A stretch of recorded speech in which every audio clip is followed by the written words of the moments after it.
Bonjour à tous et bienvenue dans le Grand JT des territoires sur vos chaînes locales et régionales et sur TV5 Monde. Voici les titres de l'actualité. Un nouveau dispositif contre la Covid-19, le premier VaxiDrive, a ouvert cette semaine ses portes près de Montpellier. Via Occitanie nous montrera qu'il est pratique de se faire vacciner tout en restant au volant de sa voiture. Aux Antilles, l'aide s'organise après l'entrée en éruption du volcan de la Soufrière. Sur la petite île de Saint-Vincent et les Grenadines, près de la Martinique, des milliers d'habitants ont dû évacuer leur logement. Les précisions dans ce journal avec la rédaction de Via ATV sur place. Un cadeau prestigieux pour le prince Albert de Monaco. Le souverain ajoute la Formule 1 de 2019 du pilote Charles Leclerc à sa collection personnelle. Et la rédaction de Monaco Info a pu assister à cette donation exceptionnelle. Enfin, à la fin de ce grand JT des territoires, nous nous détendrons avec une nouvelle méthode venue du Japon, le bain de forêt. Le premier site a été labellisé en Gironde, découverte avec la rédaction de TV7, la chaîne du groupe Sud-Ouest. Se faire vacciner sans sortir de sa voiture, c'est le premier titre de ce journal. C'est le concept prometteur aussi du tout premier VaxiDrive, ouvert cette semaine près de Montpellier. Très pratique, ce nouveau dispositif doit permettre d'accélérer la campagne de vaccination. La prise de rendez-vous ne change pas et se fait toujours sur Internet. Écoutez les précisions avec ce reportage de Patrick Mallet de Via Occitanie sur place. Bonjour, alors ceci sont vos papiers de vaccination. Venant d'Agde jusqu'à la clinique Saint-Jean à Montpellier, M. Sabatier est l'un des tout premiers en France à se faire vacciner sans sortir de sa voiture. Moi, ça m'évite d'aller chercher une place au parking, tout ça et tout. On arrive, on se fait les choses, on se repose, on s'en va, et ça c'est le top. Ça y est, c'est fait. Ma fille a pris rendez-vous pour moi et je découvre aujourd'hui le dispositif. 1000 personnes sont aujourd'hui vaccinées par semaine dans cette clinique. L'ouverture de ce VaxiDrive devrait permettre d'en vacciner le double. C'est un peu comme si nous venions vous vacciner chez vous. Voilà, la voiture, c'est comme un domicile. Donc voilà, on a voulu simplifier et faire en sorte que cette vaccination soit accessible à tous. Pour gagner la guerre contre la pandémie, il fallait intensifier la vaccination. Et on a réfléchi à toutes les pistes qui pouvaient nous permettre de vacciner plus. Et on a vu ce qui se passait dans d'autres pays, comme aux États-Unis, où effectivement il existe déjà des VaxiDrive. Et je pense que ça, c'était un bon exemple. Et on a voulu faire un petit peu comme eux, c'est-à-dire faire des choses simples, efficaces. Avec 10 millions de primo-vaccinés à ce jour, les VaxiDrive, s'ils se développent, devraient permettre la montée en puissance de la vaccination en France. L'objectif affiché du gouvernement étant d'atteindre les 30 millions de Français vaccinés d'ici la fin du mois de juin. Il fallait le faire, on l'a fait, on est tranquille. Voilà, c'est ça. Il faut qu'on s'en sorte de cette pandémie quand même. Il va arriver un moment qu'on va pas rester 50 ans comme ça quand même. Et c'est l'autre grande nouveauté dans la bataille contre le coronavirus. Les autotests sont arrivés cette semaine en pharmacie. Dans les Yvelines, les premières livraisons se sont tout de même fait un peu attendre, comme a pu le constater Éléonore Sinoquet de TV78 dans les Yvelines donc. Le gouvernement a annoncé qu'ils avaient le droit d'être vendus en pharmacie à partir du 12. Ce qui ne veut pas dire qu'ils seront présents en pharmacie à partir du 12. Des autotests de la Covid-19 qui se font attendre dans les officines. En ce premier jour d'autorisation de vente, les clients vont donc devoir patienter. On va pouvoir leur dire prochainement, parce qu'on n'a pas encore les tests. On ne peut pas s'avancer maintenant, on a les prix, on a à qui on peut les donner, donc c'est déjà une bonne chose qu'on puisse répondre quelque chose aux patients. Des réceptions de leurs commandes, les pharmacies vendront ces autotests une trentaine d'euros par lot de 5. Pour le propriétaire de la pharmacie de l'Espace Saint-Quentin, pas sûr que ses clients adhèrent. Les gens n'ont pas l'air de vouloir se précipiter pour acheter les autotests, sachant que les tests antigéniques classiques sont gratuits. Sont gratuits, pas payés de leur poche. Donc ils préfèrent faire les tests antigéniques classiques plutôt d'acheter les autotests qui sont vendus par 5 aux alentours de 30 euros la boîte. Donc bon. Payant pour le grand public, mais la sécurité sociale pourra prendre en charge ce coût, notamment pour les personnes travaillant avec des personnes âgées ou handicapées.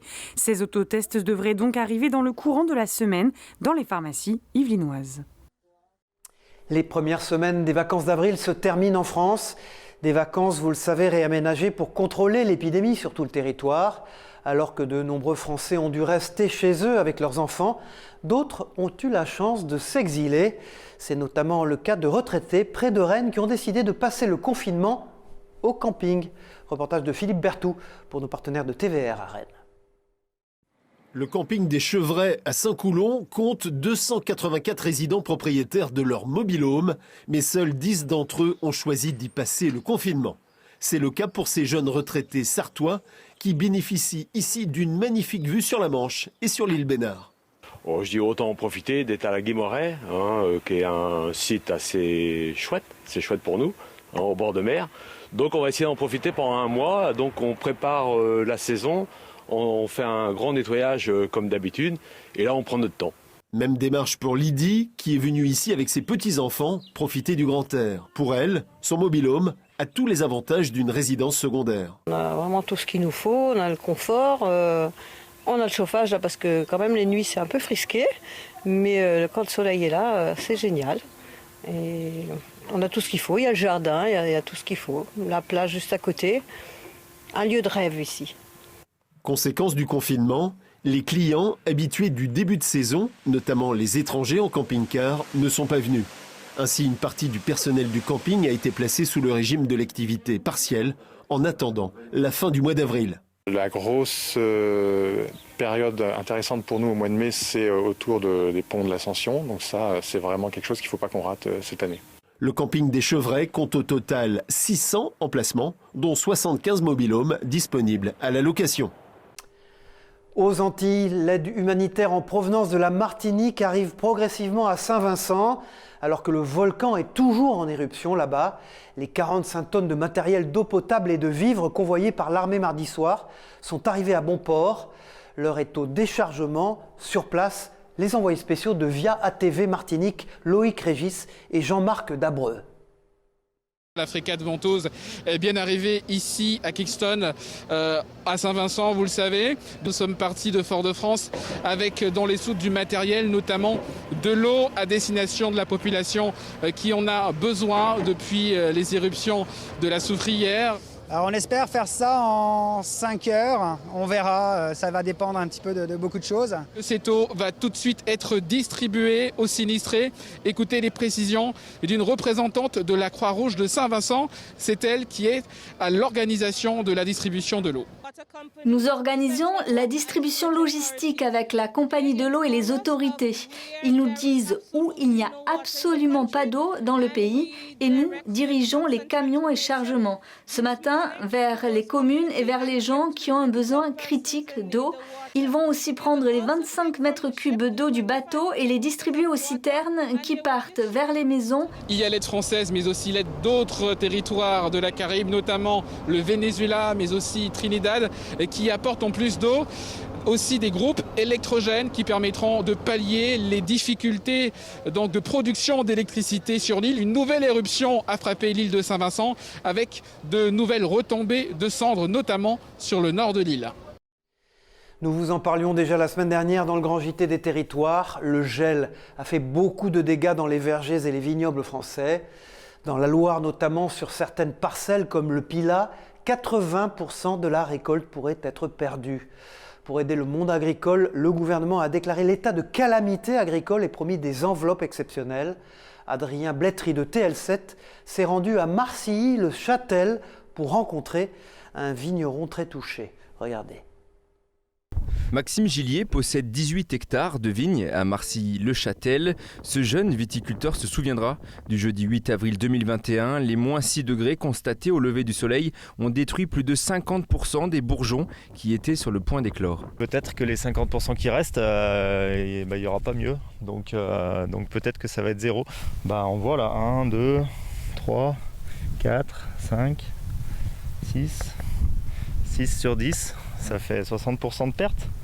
60% sur cette branche-là, mais le véritable pourcentage de perte pourrait être établi dans 2 semaines environ. Dans tous les cas, le vin se fera plutôt rare en 2022. Là, c'est la vendange 2021, donc le temps de faire le vin, etc., de l'élever. Il arrive sur le marché au printemps 2022.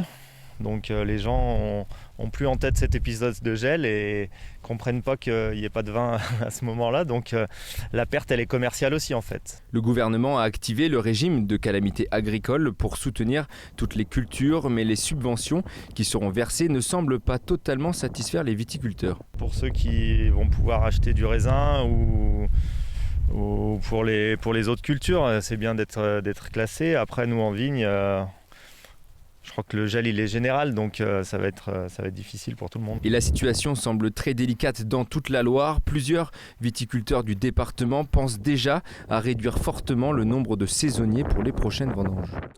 Une autre inquiétude à présent, celle des taxis et des VTC français près de la frontière suisse. Ils s'opposent depuis quelques jours au durcissement de leur possibilité de circuler sur le canton de Genève notamment. Une directive limite en effet leurs activités à 90 jours par an et les oblige à déclarer 8 jours au préalable les courses effectuées sur tout le territoire suisse. Une obligation légale impossible à respecter pour certaines courses selon eux. Pour se faire entendre, ils ont occasionné des dizaines de kilomètres de bouchons aux abords des 4 principales douanes franco-genevoises. Des images de nos partenaires locaux de 8 Mont-Blanc sur place. Des images rares maintenant dans ce grand JT des territoires avec la force Barkhane de l'armée française qui poursuit sa mission au Mali. Une mission souvent contestée ces derniers temps quant à son coût financier et humain. Des soldats du 1er régiment de tirailleurs d'Épinal viennent d'ailleurs de faire leur retour dans les Vosges après 4 mois d'une mission marquée par une attaque terroriste qui a blessé en janvier dernier 9 soldats spinaliens. Une équipe de Via Vosges a rencontré le chef de corps et quelques tirailleurs. Le reportage de Thierry Lasson et de Denis Lequesne. Le caporal-chef Dylan fait partie des 9 tirailleurs d'Épinal qui ont été dans le cadre de l'opération Barkhane, blessés le 8 janvier dernier au Mali lors d'une attaque terroriste au véhicule piégé contre un convoi franco-malien. L'adrénaline prend le dessus, donc on essaye de rester vif, on essaye de rester lucide, et puis on fait ce qu'on a à faire au mieux. On y pense encore après, on ne peut pas dire le contraire. S'ils ne s'étaient pas interposés avec leur véhicule blindé de combat d'infanterie entre le véhicule suicide et le reste du convoi, il y aurait eu très probablement plusieurs morts. Crise sanitaire oblige, pas de cérémonie, mais une délégation était reçue ce vendredi matin à l'hôtel de ville d'Épinal. Une manière de marquer symboliquement l'attachement historique de la Cité des Images à son régiment et le retour de ce dernier après 4 mois d'une mission exigeante de par les conditions climatiques et géographiques et le rôle à tenir socialement, économiquement auprès de la population africaine, la formation de l'armée malienne et la lutte de chaque jour contre des groupuscules islamistes. Nous sommes très fiers, d'avoir démantelé 3 ateliers de confection d'engins explosifs improvisés qui, vous savez, demeurent la menace principale au Mali. Sous le commandement du colonel Vouillou, le groupement tactique des airs Lamy, une force de frappe de 800 hommes, dont les 2 tiers sont tirailleurs, basée à Gossi, à environ 400 km de Tombouctou, et pas très loin d'Ombori, la région où s'est déroulée l'attaque. Elle est vitale sur le terrain, la logistique, armes, véhicules, matériels et denrées alimentaires. À titre d'exemple, 9 litres d'eau par jour sont nécessaires par militaire. Aucun nouveau départ n'est programmé à l'heure actuelle pour le premier Air Tir qui va participer aux missions Sentinelle dans le cadre de Vigipirate renforcé. Le régiment qui espère pouvoir organiser une véritable cérémonie officielle de retour le 7 mai prochain si les conditions sanitaires le permettent. Et puis, c'est l'une des conséquences malheureuses de la période actuelle. Les violences conjugales ont explosé au cours des divers confinements. Et au-delà de la nécessaire répression, tout l'enjeu est d'éviter la récidive. À Nantes, comme vous pouvez le voir sur ces images, des stages de responsabilisation sont organisés pour les auteurs de violences conjugales. Des intervenants socio-judiciaires les encadrent pour leur rappeler la loi. Des images de nos partenaires de Télé Nantes sur place. L'économie à présent dans nos régions avec Michel Picot. Bonjour Michel, cette semaine nous partons à Dax pour découvrir une manufacture. Elle s'appelle la manufacture Castex et cette PME qui confectionne depuis plus de 150 ans des couettes haut de gamme a fait le choix aujourd'hui de vendre uniquement sur Internet. Bonjour Cyril. Bonjour à tous. Fêter son 150e anniversaire en 2020 était compliqué. La manufacture Castex a donc décidé de célébrer dignement cet anniversaire cette année, en 2021. Spécialiste des plumes et des duvets, l'entreprise familiale implantée à Dax depuis 1870, 5 générations à la tête d'ailleurs, confectionne des couettes, édredons, oreillers et traversins. Et quand on est installé dans le sud-ouest de la France, au cœur de la plus grande région d'élevage de canards d'Europe, eh bien Castex utilise naturellement notamment les plumes et duvets souples produits localement pour élaborer ses propres produits. Nous sommes donc ici sur du circuit court et l'entreprise vend en direct depuis sa boutique en ligne. Ils ont arrêté de fournir les grands acteurs du secteur, pas assez rentables pour des produits haut de gamme. Toutefois, en supprimant les intermédiaires, ils ont des prix d'usine et restent donc très compétitifs. C'est audacieux car le marché de la couette est très concurrentiel. Et ce qui est remarquable dans cette entreprise, c'est sa formidable agilité. En 1870, ils traitaient déjà le duvet, mais sans faire de couette. 100 ans plus tard, dans les années 80, c'est le boom de la couette en France qui débarque en force et chasse nos bonnes vieilles couvertures. Aujourd'hui, sachant que nous sommes tous sensibles à la qualité de notre sommeil, en même temps, nous passons un tiers de notre temps au lit, eh bien, ils surfent sur le haut de gamme à prix d'usine, c'est bien vu. Alors, je vous entends d'ici, comment se démarquer quand on porte le même nom que le Premier ministre français ? Pour ses 150 ans, la manufacture Alphonse Castex, c'est son vrai nom, s'est trouvé un nouveau slogan, la plume, le sommeil, l'essentiel. Merci Michel Picot, rendez-vous dans un prochain Grand JT des Territoires pour Éco-Région. Tout à fait autre chose dans l'actualité maintenant, je vous le disais dans les titres de ce journal. La première Formule 1 Ferrari de Charles Leclerc a rejoint la collection du Prince Albert de Monaco. L'occasion pour le pilote monégasque de marquer l'événement avec la visite du souverain. Un reportage princier de Vanessa Dessy et de Lionel Bernardi pour Monaco Info. Regardez. C'est au petit matin, dans la plus grande discrétion, que l'opération a été menée avec précision. Une livraison spéciale est arrivée à la collection de voitures de son Altesse Sérénissime le Prince de Monaco. La Ferrari SF90, pilotée par Charles Leclerc lors de la saison 2019, a élu domicile officiellement aux terrasses de Fontvieille. En fait, Charles Leclerc est venu pendant les fêtes de Noël à notre exposition Antoine le Pilote et c'est à ce moment-là qu'il m'a dit qu'une de ses voitures allait lui être donnée. Donc il m'a demandé est-ce qu'il serait possible d'envisager de la mettre dans la collection de voitures de son Altesse Sérénissime le Prince de Monaco. Engagé par la Scuderia Ferrari, Charles Leclerc réalise 2 victoires et 10 podiums avec cette Formule 1. Il est le pilote ayant réalisé le plus grand nombre de pole positions en 2019. Pour le Monégasque, l'arrivée de sa monoplace en principauté évoque une vive émotion. J'ai exaucé tous mes rêves en fait avec cette F1. Pas tous, mais presque. Première victoire en Formule 1, première fois en tant que pilote Ferrari. À la fin des années 50, le prince Régnier III, passionné d'automobile, débute sa collection de voitures anciennes. Au fil des années et des acquisitions, la collection s'agrandit. C'est pourquoi, aujourd'hui, cette Formule 1 trouve naturellement sa place. C'est formidable qu'elle puisse rejoindre la collection et qu'on continue dans cette thématique. La collection de voitures de son Altesse Sérénissime le Prince de Monaco est actuellement fermée au public. À noter donc que dès la réouverture, les visiteurs auront l'opportunité d'approcher cette Formule 1 qui ouvre un nouveau chapitre de l'histoire automobile en principauté. Voilà, mais ceux-là vont beaucoup moins vite qu'une Formule 1, mais n'en sont pas moins utiles. En Normandie, vous allez le voir, la SNCF s'engage aux côtés des régions pour sortir du diesel d'ici 2035. Depuis le 6 avril, 15 trains quotidiens entre Paris et Granville carburent, non pas au pétrole, mais au colza. L'explication avec ce reportage d'Éric Terrier-Hermann pour LCN, la chaîne normande. C'est une première en France. Le train Paris-Granville va rouler au biocarburant à base de colza et se passer du diesel. Une expérimentation de 3 mois lancée avec la région Normandie, propriétaire des rames. Une solution qui permet de réduire de façon importante les émissions de gaz à effet de serre, explique la SNCF. La graine de colza est à la fois riche en huile et riche en protéines.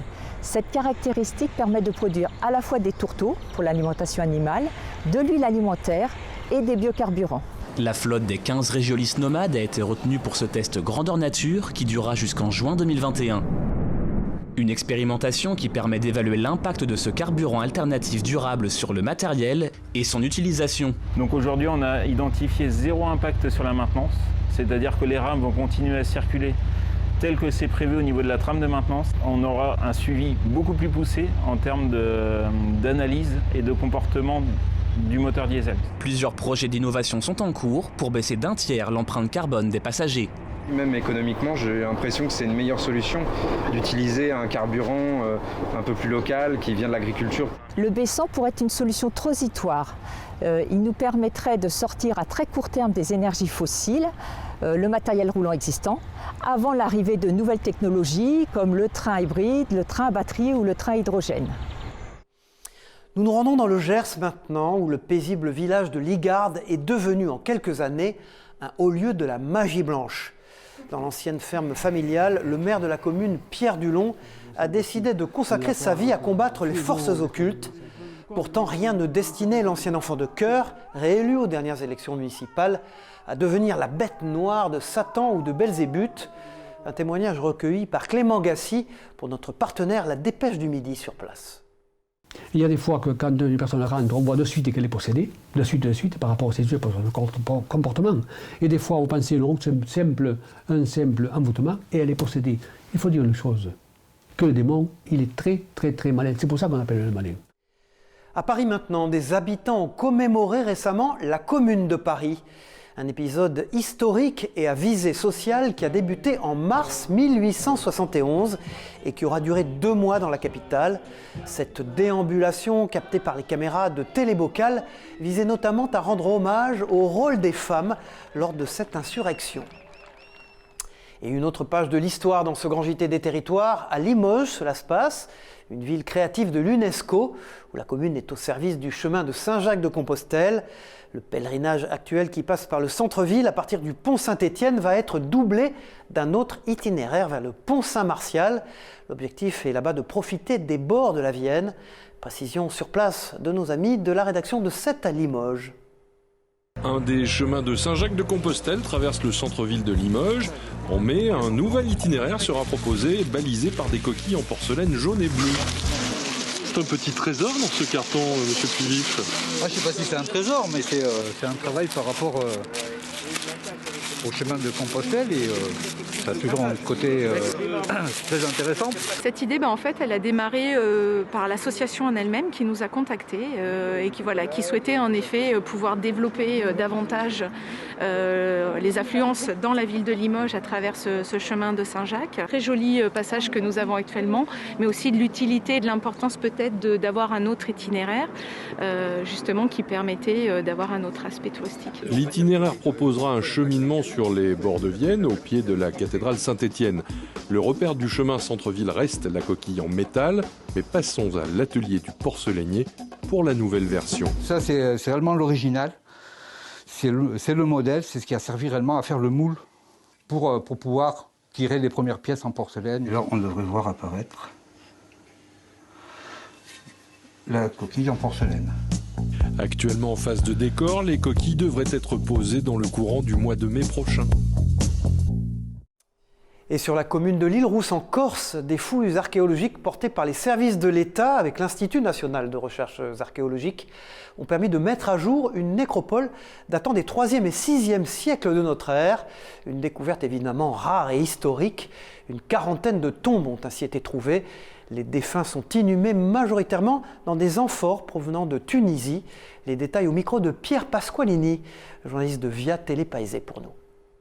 Ça se rapproche de ce qu'on appelle l'Antiquité tardive, avec des inhumations en amphores, des fosses qui sont aménagées avec des tuiles de tégulé. À l'Île-Rousse, c'est les premiers vestiges archéologiques qui sont retrouvés.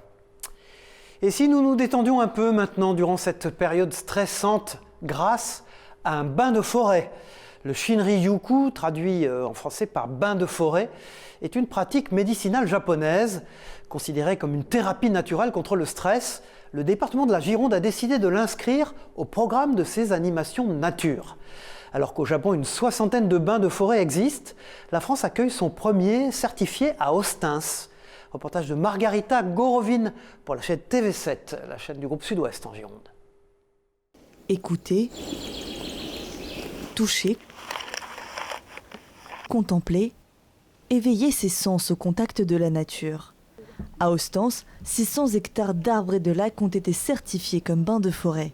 C'est une marche lente, sensorielle de 3 heures dans les bois. L'objectif d'un bain de forêt, c'est d'avoir une action de la forêt sur la santé mentale et physique. Mais ici, on est dans un site naturel qui est d'une grande qualité naturaliste, environnementale, de pureté de l'air, de son. Et tout ça, ça concourt à faire de la forêt un lieu thérapeutique pour notre santé. Le site a été validé par l'Institut national de forêt et de médecine. Ses bienfaits sur la santé sont prouvés. Un bain de forêt réduit le stress, surtout en cette période de Covid. Les conditions d'enfermement, de confinement et les menaces sur la santé font qu'on est tenu de se calmer, de rester très serein, d'améliorer notre santé physique en respirant, en prenant des bains de forêt justement, ça peut nous aider. Depuis 3 ans, le service environnement du département de la Gironde travaillait pour inscrire cette pratique au programme de ses animations nature. Ce projet de bain de forêt est né dans le cadre de notre campagne de résilience, de nos politiques environnementales, où effectivement on s'est interrogé sur la place majeure qu'occupe l'arbre à la fois dans notre quotidien, mais aussi dans nos missions, et effectivement l'interdépendance entre la nature et la santé. Les organisateurs prévoient 2 visites guidées par mois.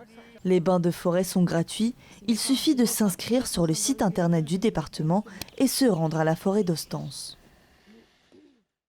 Et des images gourmandes maintenant pour terminer ce grand JT des territoires avec le mois de jeûne du Ramadan qui a commencé ce mardi 13 avril. Un mois de prière et de réflexion pour les musulmans, marqué également par une alimentation particulière et les traditionnelles pâtisseries orientales. À Marseille, makrout, loukoums et cornes de gazelle font déjà saliver. Le mois de Ramadan, qui a lieu une nouvelle fois dans le contexte particulier lié à la pandémie, s'achèvera par l'Aïd el-Filtre, la fête de la rupture du jeûne, qui aura lieu donc le 13 mai. C'est la fin de ce grand JT des territoires. Merci à tous de l'avoir suivi. On se retrouve bien sûr pour une nouvelle édition. À très vite et bon courage à tous.